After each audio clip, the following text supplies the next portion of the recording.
నమస్తే అన్న, అందరికీ నమస్కారం. ఈరోజు మనము Kadapa RTC bus stand Ambedkar సర్కిల్లో ఉన్న హోటల్ ద్వారకాకి అయితే రావడం జరిగింది. అలాగే మేము మసాలా దోశ ఆర్డర్ చేసాము. ఒక్క మసాలా దోశ వచ్చేసి 50 రూపాయలు అన్నమాట. అలాగే మసాలా దోశ ఎంతమందికి ఇష్టమో కామెంట్ చేయండి. మనం ఆర్డర్ చేసిన మసాలా దోశ అయితే రావడం జరిగింది. చూడండి, మసాలా దోశ ఇచ్చేసి దాంట్లోకి చట్నీ సాంబార్ అయితే వేస్తున్నారు.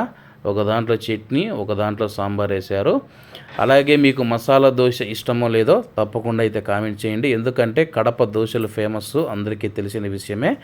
అలాగే మేము దోశ ఇచ్చిన తర్వాత తీసుకొని టేబుల్లో పెట్టి తినేందుకు అయితే కూర్చోవడం జరిగింది. నిజంగా ఆ దోశ చూసినప్పుడు నిజంగా సూపర్గా అంటే సూపర్గా ఉంటుంది. ఈరోజు మళ్ళీ ఇంకొక దోశైనా తినచ్చు అనిపించింది అనమాట. ఆ దోశ చూసినప్పుడు ఎవరికైనా నోరు ఉరుతుంది అనమాట. దోశ చూసేదానికి అలా ఉంది. అలాగే దోశ కూడా క్రిస్పీగా అయితే ఉంది. మనము పట్టుకుంటా అంటే పిల్ల అనేది అనమాట. లోపల మసాలా చూడండి, మసాలా అయితే అది ఇవ్వడం జరిగింది. ఇంకా మనం చూసుకుంటే దోశ తుంచుకొని తిన్న తర్వాత చట్నీలో అయితే ఉప్పు లేదనమాట, సప్పగా అయితే ఉండింది. అలాగే మనం చూసుకుంటే దోశ పుల్లగా అనిపించింది నాకైతే.